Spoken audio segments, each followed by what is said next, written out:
they keep asking me as if I'm biased. They say, Delray, with no murder weapon, no confirmed white Cadillac, and no direct eyewitness to the trigger being pulled, how does a case like Keefe D's make it to trial involving the murder of Tupac Shakur? Ladies and gentlemen, let's get into some of the straight game. Life is like some cards. It's not what you dealt, but how you play it.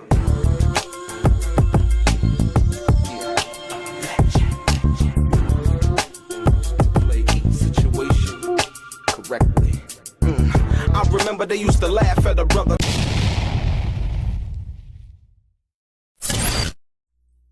Welcome back, guys. Welcome back. It's your boy Delray Richardson, Platinum Artist, Platinum Songwriter, Straight Game TV. Thank you for tuning in. I appreciate your time. Do me a favor, click on the thumbs up button. Also subscribe to the channel. And like I always say, if you want to be one of the first people notified when I drop some of this straight game, please do me a favor and click on what appears to be that little bell notification right below this video. I'm gonna get right into it. Ladies and gentlemen, I get a lot of people coming to me, man. I don't know if they think I'm Tupac biased or Keefe D biased. Like I said, I have no dog in the fight. I have no bone in the meal, if you will. And I'll say it like this.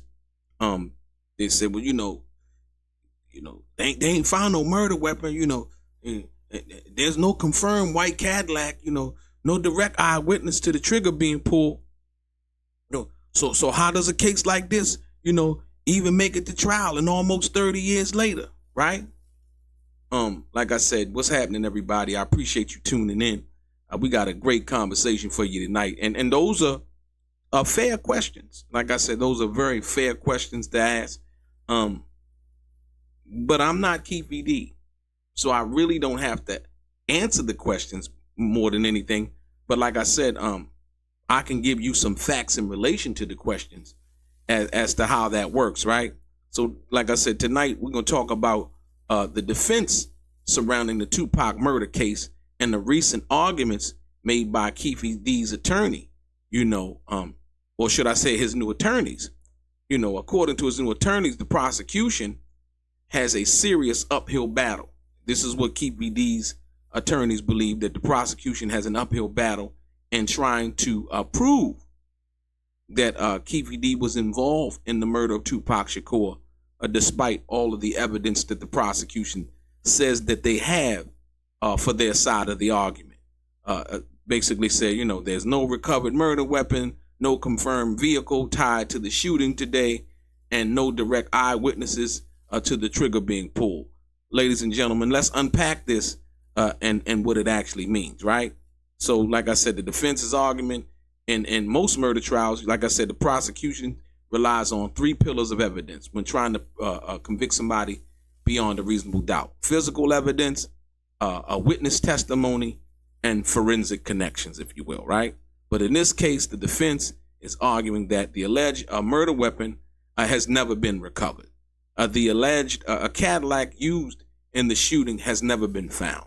And there are no living witnesses that have testified seeing the trigger pull, right?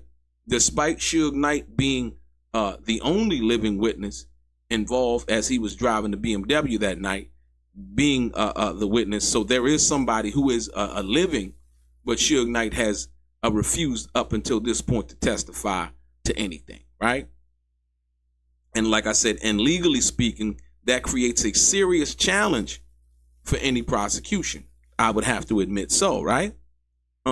So the key legal reality is this. Like, here's where people need, or should I say, here's where people need to understand and what people need to understand, if you will. A murder case that does not always require the weapon if the prosecutors can prove the crime through what? Admissions, prior statements, civil documents, confessions given outside of immunity, or supporting witness accounts, right? So all of those things basically that I just mentioned, they favor the prosecution, if you will.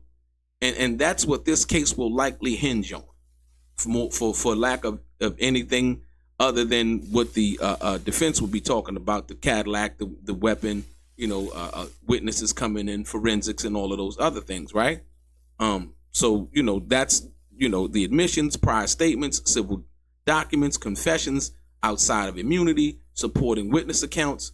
That's what this case is basically will hinge on, not the gun, but the words that were spoken later, as we all know, right? Or think that we know. You know what I mean? Like I said, and when you get into court, it's different than in the streets. So, like I said, people who using this street terminology as why things should apply that don't apply, and why things that don't apply should apply, it actually doesn't work that way. And that's the reason why I'm having this conversation with you today. Listen, so over the years, I have a lot of information about this case that's entered the public record through interviews, books, and past law enforcement interactions, ladies and gentlemen. What Keefe D's attorneys are arguing now is that much of that information should be considered inadmissible, right? They don't want it in court. They don't want it near the court. They don't want it entered in as evidence or to be even considered by the judge in any kind of motions, if you will, right? Because it may have been given under proffer agreements or supposed immunity. But the prosecutors are saying some of those statements happen outside of protected settings. True. This is very, very true, right? This is why, this is what makes this case unusual, if you will, because most people who deal with situations like this, or the situation that Keefe D was facing at that particular time, given the deal that he was given, would have kept their mouth shut, or they should have kept their mouth shut, right? But in Keefe D's case, he didn't think so, right? And this is why this trial is so unusual when it gets, when it takes place or gets underway, should I say. It's not a forensic trial, right? It's not, so they're not, touting, we got the gun, we got fingerprints, because usually if the prosecution had that, they would, news media reports would be, saying all of these things, trying to convince the defendant, that, hey, you might want to take a deal, or you might want, do something to help yourself out, if you will, right? So this is not a forensic trial. It's not a normal murder case. It's a case built on memory, statements, timing, and legal interpretation, right? Which means the jury won't just be judging facts, they'll be judging credibility.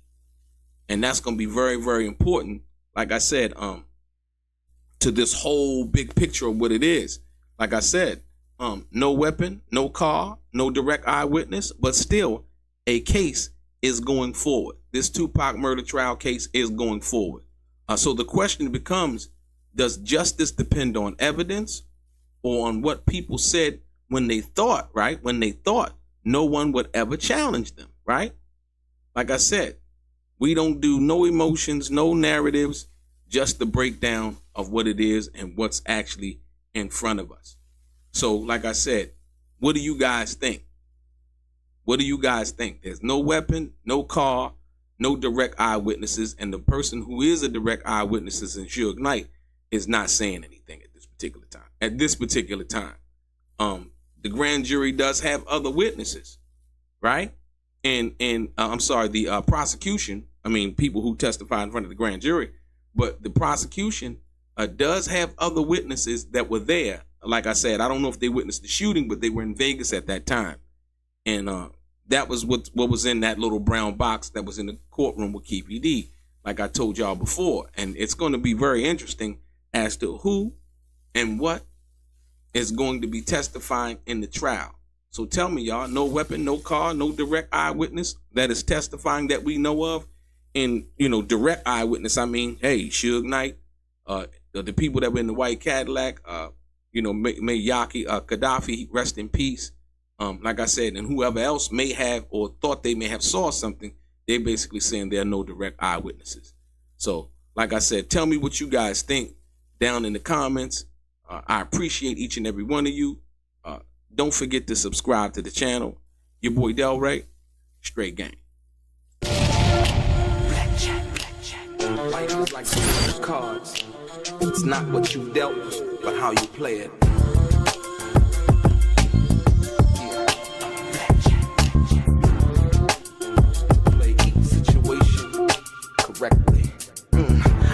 remember they used to laugh at a brother.